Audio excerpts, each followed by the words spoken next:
Ladies and gentlemen, welcome to J&J's Squared Circle Wrestling Updates and Commentary. This is our Raw recap and review for 5/27 of 2019. And quite frankly, it is the Raw after the AEW pay-per-view Double or Nothing. So this is Raw's or WWE's opportunity to respond. Did they? Didn't they? We'll get into all of that. So first and foremost, this Raw kicked off in Kansas City, Missouri.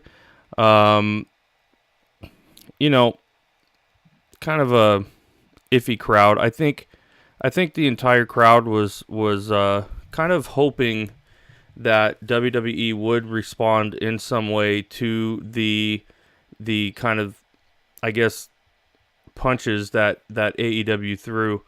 But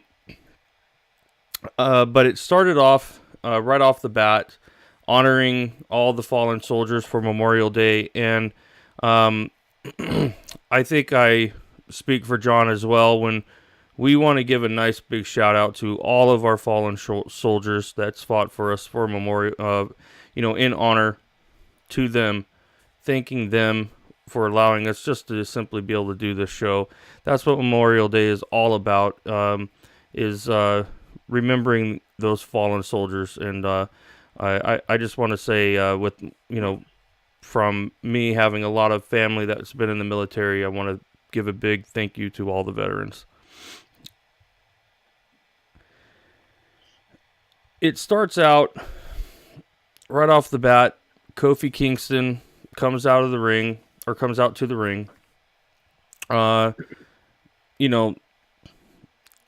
Acting bruised and battered from the attack that he took from Dolph Ziggler. He still wants, Brock Lesnar to cash in. Tonight was supposed to be the night that he decides who he is going to cash in on. So Kofi has decided that he wants it to be him. He doesn't want it to be Seth Rollins. He wants it to be him. And of course, Seth comes out and does a whole little thing where he's like, "I feel where you're coming from. I want to know right now too." They call out Brock Lesnar. Brock Lesnar comes out to a brand new shirt that I may say. They called it the Brock Party. And not 100% certain. I as soon as I saw that new shirt, I was quite certain that he wasn't cashing in tonight. You just don't make a random shirt and then end it that night. Right. Wouldn't you agree to that? I mean... No, I agree. That was clear. Yeah,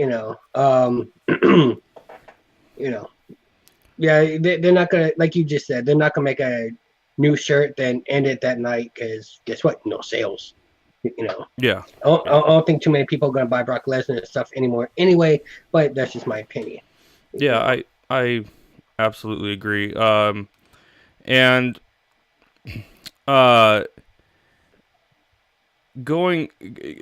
Moving forward with that, Brock comes out, he's dancing, he's smiling, he's all happy that he basically, gets to rub it in their face that at any time he's going to cash in on either one of them.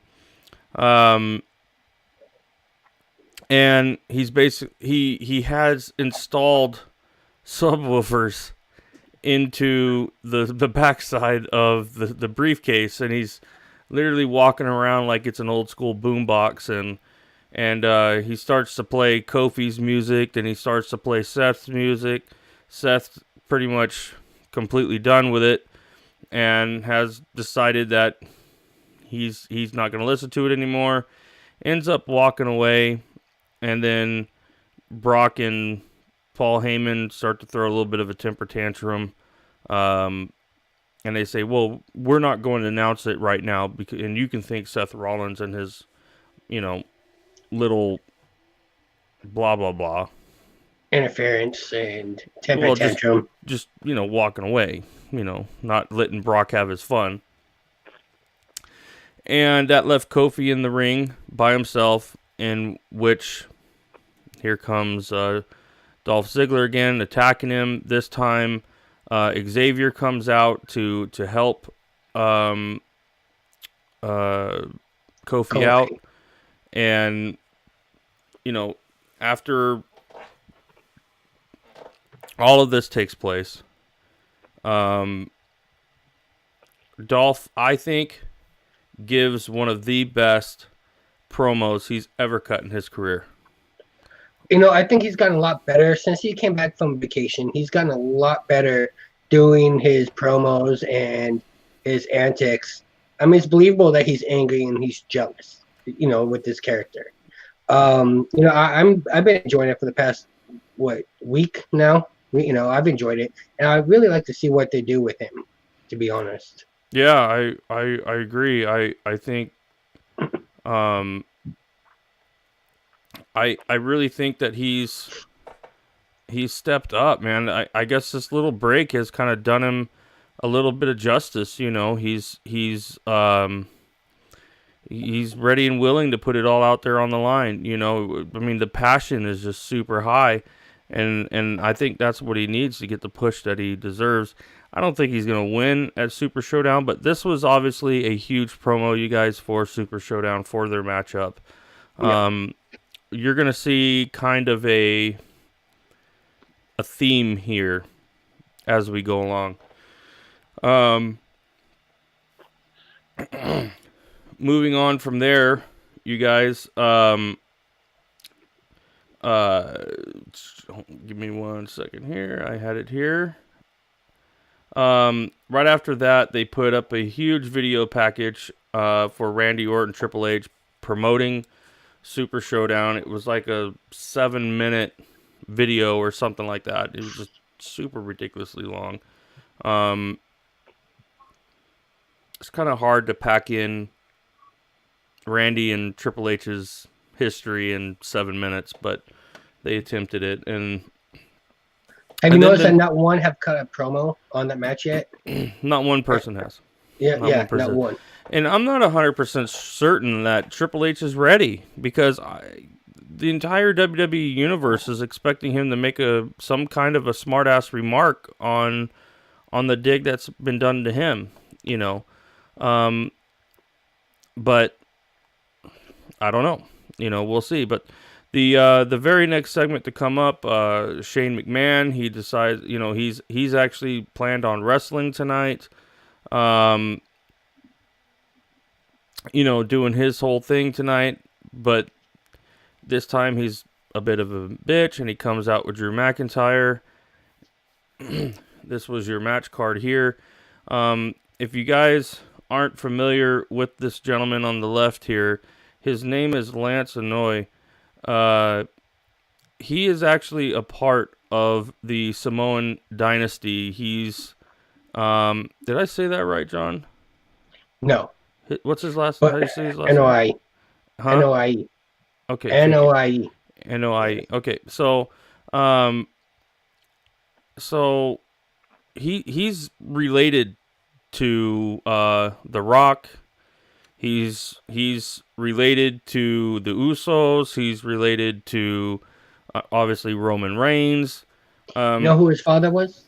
Was Samu from the Head Shrinkers. Right. Right. Yeah, that was his father. So, is this possibly a new wrestler for WWE, or did he come in just for a job? Because he is a wrestler. Yeah, he is a wrestler. I think right now it's just for a job. They could possibly use him in future references, but I think it was just a one-time thing for right now, just to help push Shane's feud with Roman Reigns. Of course, Shane went over tonight with the help of Drew McIntyre, but I think the job, he did his job that needed to be done. Well, and at the end it was Roman.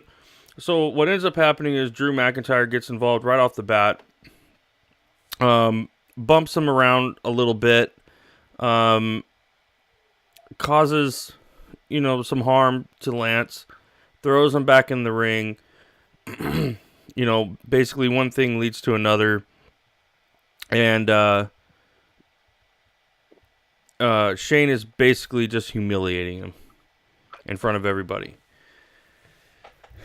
And what ends up transpiring from that is Roman comes out, Superman punches Drew in the face, starts to get, his way with Shane. Superman punches him in the face. Shane and Drew run off. And it's basically Roman and Lance standing in the ring, standing together. You know what I could see? Not for Super Showdown, but whenever the next pay-per-view is, what's it called? Stomping Ground or something like that. I could actually see a tag team match between Drew and Shane versus... Is it Proving Grounds? Well, something I forgot the name of it. I apologize, guys. Yeah, we're looking like turds here. Thank you, John. No, but no, I could see a tag team match happening. Actually, it's between possible. the Reigns and his cousin versus Shane and Drew. Yeah, it is possible. Yeah. So that whole segment went down, and again, it was just simply another promotion for Super Showdown. And like Josh said, everyone, you're gonna see a huge theme with this Raw tonight. Huge theme. And then now, for some odd reason, WWE has decided that they want to make it more fun tonight, so they've up and decided that they were going to let the Usos throw a party in the back. Oh yeah. Okay. So they're having a party, and we got to see Tamina smile. I didn't even... Honestly, I kid you not, you guys. One day, I called up John, and I said, John, is Tamina a mute? And he thought I was being dumb. And I was actually being serious.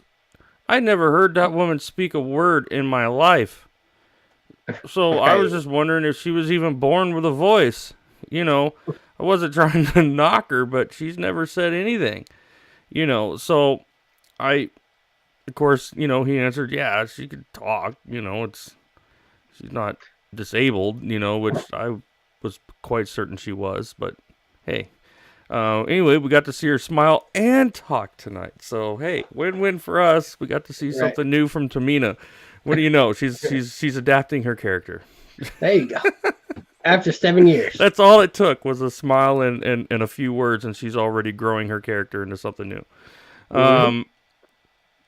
So they're out there partying a little bit. Revival comes because they weren't supposed to be invited, and they got invited, and they're playing games throughout the night.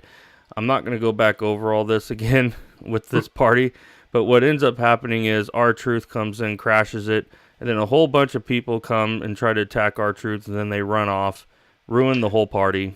Oh, well, I gotta say something. In the beginning segment of that party, didn't EC3 look thrilled to be there? Oh, he was so happy. He was just like, he totally looked like, why didn't I take that contract with Cody? Right? Yeah, I mean... So, after that, the next segment, Paul Heyman and Brock come out again. This time, they're certain. Seth Rollins comes out. He's pissed. He wants to face Lesnar right now. What ends up going down is that Paul Heyman starts reading the actual Money in the Bank contract. Brock hears that he has 1 year, and as if he didn't know. And he stops Paul Heyman and he grabs the contract, and he's like, "Did you just say I have 1 year?" And he says, "Yeah." And so he smacked him in the face with the contract. He's like, "What the fuck, Paul?" And he's just like, "Well, how did you not know? How did you not know?" The big surprise of this segment was? Yes, people, Brock Lesnar spoke. That little 12-year-old girl voice that you heard, that was actually his voice. Right? Yeah, so, he spoke finally, yeah. And so he's just like, I got a whole year? I got a year to mess with you, man. So that right there told us that, all right, he's not cashing in. So Right. That was basically that. And the next matchup, let me grab that here. I think John will quite enjoy this card here. We have the Iconics versus Becky Lynch and Nikki Cross. And I um, I'm gonna say this. I like to skip this because it was just a regular iconics match, and it was anything but iconic. you know, Right. and on top of that, it was a non-title match. You know what So I'm if gonna you do with guys them? watch our other shows, you'll know that whenever we see a champion go into a non-title match, it usually means that that person's going to lose. Yeah. But I So, mean, have you noticed though? Ever since they won the title back at WrestleMania, they only won one match, and it was against some local talent uh, and they on didn't, SmackDown. and they did not win tonight, you guys. You know, Becky Lynch, and and then after Becky and Nikki won, um, Lacey Evans comes out, struts her stuff, down the stage, turns around, walks back up. That was that. Again, promo for Super Showdown. actually, no. Remember, they can't go to Super Showdown. Oh, that's right. It wasn't. It Yeah, wasn't a yeah. It was just promo. a promo. That It was was the just only one that wasn't a promo, wasn't it? Now that I think yeah, about it, yeah, yeah. yeah.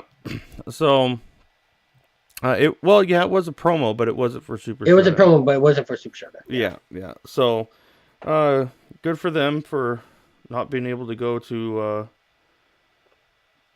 Super Saudi Showdown. Arabia.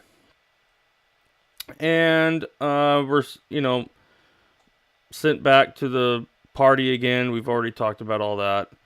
And then the very next matchup of the night, Ricochet versus Cesaro. I think this was a great match This was a between the two. fantastic match. I really enjoyed this match. The ending of it was fuck. It was that was a sick move. Oh yeah. Oh And that. I'm that was one of those type of moves, and I'm really happy that they actually went back and reviewed it, because I'm like, Jesus, what did he just do?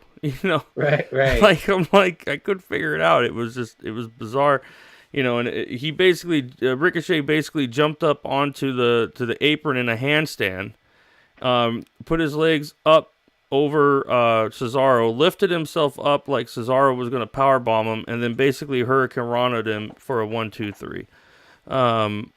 If you I didn't think figure that, Cesaro is able to really show what he has, what talents he has now, especially since they finally separated him from Sheamus. He's able to be himself again. And, yes, yes, I mean, and I think this was a great. I think this was a great pair up between Cesaro and Ricochet. I mean, Ricochet can learn a lot from Cesaro, and Cesaro can really show off his strength, and his ability in the ring. I mean, this is a great matchup. I'm actually quite enjoying this one.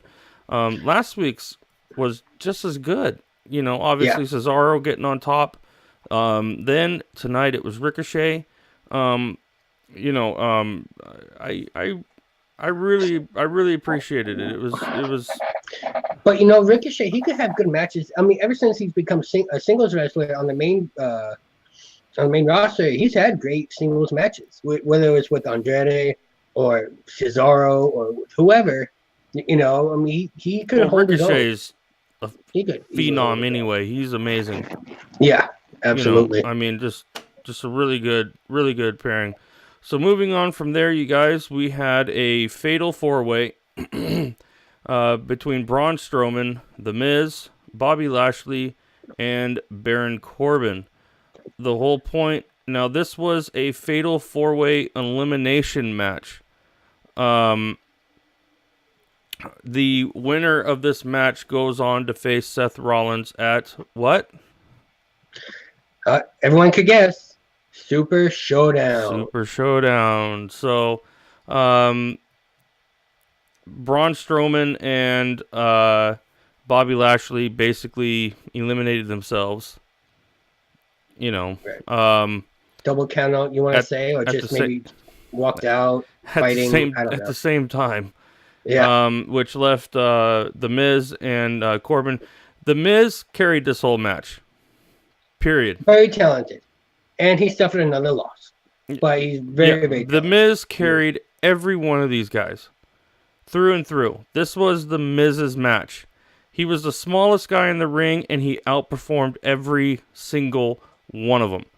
You know And who else did that on a smaller wrestler? You know who else did that? It was just recently, Kofi Kingston. You yeah, remember back in February when they put him in all these gauntlet matches, fatal four ways, and this and that? He and carried all of those guys too. Baron You know, Corbin ended up getting the pin on this. He pinned the Miz after an end of days, and I'm not surprised Corbin won, and I told you this earlier. You know why I'm not surprised? Because they've already promoted him versus Seth Rollins. yeah, I don't I know mean why. it's I don't know why they pulled Brock, because I know he was supposed to face Rollins, but for whatever reason they pulled him for well, the I show. mean, how many people actually face the champion while they're holding the Money in the Bank? What? Maybe 2 or 3 people did it, I possibly. mean, and it's I mean, quite possible that I mean, they were promoting Brock Lesnar before Money in the Bank, right? and then Exactly. Money in the Bank took place. So I So mean, obviously they had to change their minds afterwards, right. and So it yeah, had to have happened at between the time they decided that what, we need Brock Lesnar to win this to now. Obviously, that'd be stupid.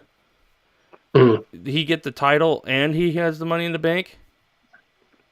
Well, or just Unless say, he hey, unless he I'm cashing decided it at they were the going to have show, him cash in and right? say, hey, I want to face you at this moment. But you know what? This is Brock Lesnar. Brock Lesnar is not going to announce who he's going to face. This is Brock Lesnar. Right. He's not Braun Strowman or John Cena. He's Brock Right. Lesnar. He's a dickhead. He's going to cash in when he's guaranteed to get the belt. Just like I mean, he didn't join the match for the Money in the Bank match on time. Right. He came in fresh when everybody was all, puckered out. Well, I mean, that was set up to be like that. Well, that's I what I think. mean. That's the point. That's where I'm getting at is that's his character. He's not Yeah. going to be noble. Right. He's not going to be noble. So I really believe that he's just not going to cash in when everybody thinks he is. It's quite possible he may try to cash in at Super Showdown. I doubt it, but it's possible. If not, then I would say around SummerSlam. Yeah, You know. whenever. The very next segment to take place. Dun dun dun. Anticipated, I would say. Yeah. Firefly Funhouse. Talking about his new character. He calls his new character the Fiend. He's bringing back his upside down walk thing that he does, the spider crawl thing that he does. Which I've always liked. I've always loved it when he did that. But for those of you guys that have been watching this show, know that I have a theory out there when it comes to him. Something was said tonight that really caught my attention, and it was the one thing that stood out the most. Okay? And it was when he was having a conversation with Abby. Okay, so Abby the witch basically says that Wyatt just doesn't want the people to know what kind of a sicko he is. And and also, and then Bray calls Abby a bully. Yeah. But this is the part right here that really caught my attention. Abby says that she is tired. She is tired and is tired of being in limbo. Now, they played it off like, Wyatt goes, did you say limbo? And a bunch of stupid kids come out and holding up a limbo stick, and that's when he does a spider crawl. What But were those looks anyway? Was that like a supposed fear or boredom or what? Or just I like think it's just the whole thing that the Firefly Funhouse isn't that fun. But Abby's tired of being in limbo. So what does that mean? Okay? What does that mean? How is she not going to be in limbo anymore? Are they going to bring this up in the future? I don't know, because it seems like the characters are starting to evolve within the Firefly Funhouse, and I think we're going to see more of them. I think we're going to see an evolution come, and my theory is that at some point Nikki Cross is going to cross paths with Bray Wyatt, and Abby the Witch is going to transfer into Nikki. That's my theory. It's just a theory. I'm not saying it's going to happen. I don't have any sources. This is just something that I came up with about a year and a half ago. And now we've kind of gotten to a point where it's kind of the perfect opportunity to do it if they wanted to choose to do it. And yeah. I mean, I don't know about you. I honestly don't know about you. I mean, as much as I've enjoyed the Firefly Funhouse, I'm also getting tired of it because now it's just promo, promo, promo. I would like to see him actually do something with the character now, not just evolve it through a 2-minute promo. I think it's coming. I think I have a feeling we're going to see this character. We're going to see this character after Super Showdown. He can't bring this character out at Super Showdown. Oh no, he can't. No, so it's got to be after. Because there's way too, demons, witches, things like that. That is not allowed over in Saudi Arabia by no means. I mean, they wouldn't. I mean, which is why women can perform. They wouldn't let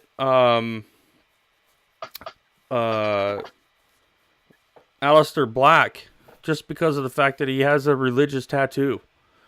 So, or Sami Zayn because he's part Serbian. I mean, they have ridiculous rules over there. I mean, it's yeah. It just kind of is what it is. But you guys, that's just a theory I have. It may come true. It may not come true. I don't know. We'll see. Only time will tell. Now for a really stupid part of the show. Corey Graves, if those of you that don't know, Corey Graves is one of the announcers. He's actually one of the guys that actually saves Michael Cole's butt half the time. Because Michael Cole is by far one of the worst ring announcers, I think, in the history of wrestling. He's just god awful. He gets more names wrong than I do. I mean, it's just, and it's every night, and it's blatant. Tonight, for instance, he called Ricochet. When Ricochet was jumping off the top rope, he said Cesaro was jumping off the top rope. It's like, well, how do you get those two wrong? I mean, Jesus, there's only two fucking people in the ring. It's a 50-50 goddamn shot. And you can't even get that right, Right.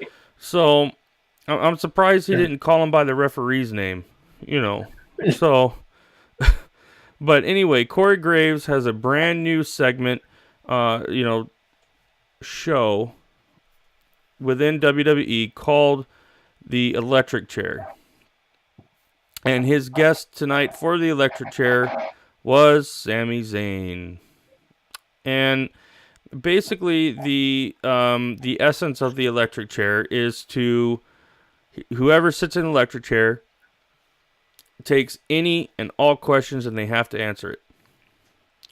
And obviously this is going to be a WWE fed question for the crowd. And the crowd gets to ask any question. Some guy asked him when his retirement was, and another little girl asked him if he missed the ginger snaps, and he replied, "Well, were you talking about Becky Lynch?" She goes, "Duh." So he insults her parents. things like that. And he basically didn't answer a single goddamn question. All he did was talk shit about every single person. You know, he even brought up that he's a passionate lover. Like, who the fuck wanted to know about that? Nobody wanted to know about that. He's Serbian. Who cares? So, moving on. No, I have a question for you. Before we do move on, I do have a question. Would this I actually like Serbia too, you guys. Serbia is actually a beautiful country. Great people too, man. Really, really nice and friendly people. No, I have a question. With this segment, which I think was a flop, do you think that this is going to replace Alexa Bliss in the Moment of Bliss now, since she didn't show up tonight? Probably not, because I have a feeling she'll be on SmackDown tomorrow. You think that they're going to move her, or that they moved her, or going to move her? I think she's going to move around because she's not allowed to wrestle right now. Okay. You know, her career right now is a total question mark because of the concussion situation. Right. You know, so I have a feeling they're going to move her around. At this point, they don't want her. They may not want her moving back and forth. Tonight was full of crap, and they didn't have time for her crap. Right. And here's the thing. Here's the thing as well. There was no need for her to show up to this show. This entire show was solely intended on promoting Super Showdown. Right. So obviously the women aren't allowed. Therefore, she didn't need to be there. I think tomorrow's gonna be the same thing, and that's why the mass majority of the women were actually at that USO party. Right. Yeah. You know, they were all there along with a very unenthused EC3. So, now I will say this: during the electric chair segment, Sami Zayn called out AEW by name, and the crowd was so mixed, so mixed. But see, that wasn't a real shot. After all those shots that AEW gave them this past weekend, that wasn't a shot. That's just saying, oh, that's just WWE saying, okay, well, yeah, we know that you're here. I think it was more of just a mock. I think it was more of a mock, like, oh, let's talk about AEW. You know, like they're, like, you know, basically like they're just piss on the wall. You know, I mean, it's just, I think that's kind of what it was. I think they knew everybody was anticipating that they were going to say something. So this was their way of saying, we know you're there. You ain't shit. We gave you to our lesser guy, you know, to talk about. We're not, you're not even worth our big guys talking about, you know. And, you know, and that was it. And then he's talking shit about Seth Rollins, which sets up for the final match of the night. You'd say set up or sex up? Both. Okay, that's because they basically sexed up in the ring. Oh, so this was a great match. It was a good match. Seth played out like he hurt his knee on a Actually, move. he did buckle. That you could see it if you go back to the video. Yeah, I saw it, but I don't think it was. It wasn't major, but no, it did shake him up. It shook him up, you know, for like a few minutes. I don't know. I mean, I don't know if it shook him up even for a few minutes, because when he got back in the ring to pick up Sammy, he got him up just fine. It wasn't until he started to move. Right. You can't just pick these guys up with one leg. Right. Not like that. So I don't even think it fazed him that much at all. I think it was a total gimmick. I think they intended it to happen. Either way, I really believe that the reason why they did it was so it gave the commentaries something to talk about. Oh, well, Brock Lesnar's in the back. You don't know. Because they kept showing Brock Lesnar and Paul Heyman on his knees in front of him. And they basically the entire night. And And so the commentators was like, oh, how can you keep going like this, knowing that Brock's in the back and you're not 100% anymore. He's got to survive and blah blah blah blah blah. In a nutshell, it is what it is. That was pretty much it. Seth won. He pinned Sammy. It was a good match. It was a really good match. Do you think Samuel will get a win sometime soon? Because he has been doing some pretty good matches lately, as I said earlier. I think he will. I think he will. I mean, I like that finisher move, the Thunderbomb. Where he kind of just twirls him up and slams him. It's a great move, except the fact that he's given it to every single person he's been in the ring with since he came back, and everybody's counted out of it. So what's the difference between it and a DDT? Not much. Not much. This Raw, I really don't know how John stands on this, so I'm really curious what his answer is. But I'm gonna give you guys my answer on what I felt about this Raw. I was really lit down. I was lit down in the sense that, now, I'm not giving up on WWE. I still firmly believe that WWE is going to come out on top, and they'll remain where they are. But they knew AEW was going to take shots at them. They knew it. It was bound to happen. They did not take the opportunity to shoot back like they did back in the day. They weren't afraid to go there. And I was really kind of hoping we would hear something from either Vince or Triple H. And we didn't. Now, could that mean that AEW's at home right now going, they didn't say shit? And WWE wants them to think that, and then tomorrow on SmackDown, they decide to take their jabs. I don't know. I was really kind of let down. This was their opportunity tonight. If this is any, if this gives you any idea of what's going to happen, it looks like they're going to take a neutral approach. That kind of worries me.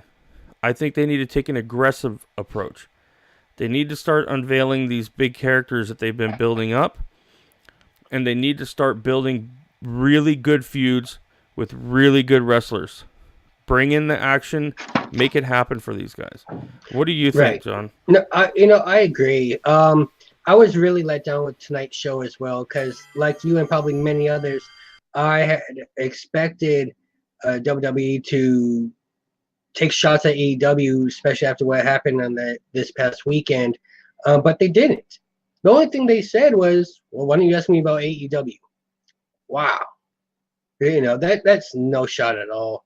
And in the show in general, look, guys, we had 2 hours of promo, an hour worth of wrestling, and 2 hours worth of promo for Super Showdown.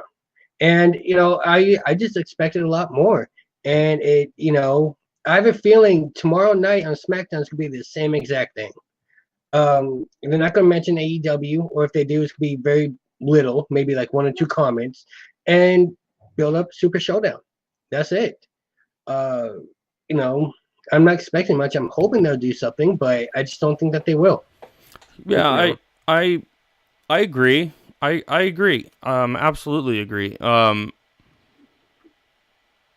This was their opportunity, but then again, on a devil's advocate note, the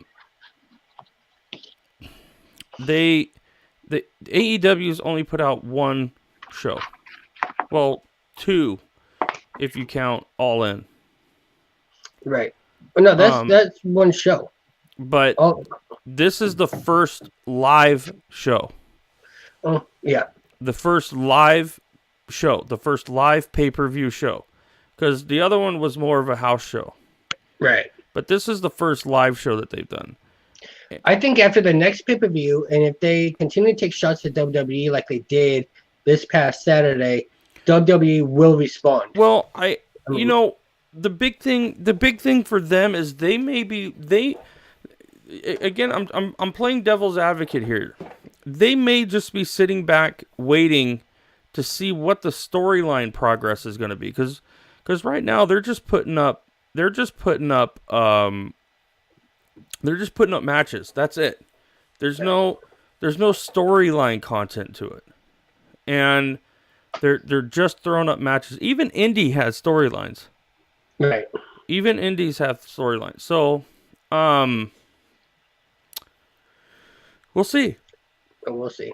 We'll see. I'm not giving up on WWE. I think these guys are really smart. I think there's a lot of talent between them all, and we'll really get an idea of what's to come through time. But until then, that was pretty much the show, you guys. We thank you guys for tuning in on our Raw review. If you have any comments or questions, please leave them down in the comments below. Subscribe to our channel, please. Let us know that you want to see more of these. Also, don't forget to hit that bell.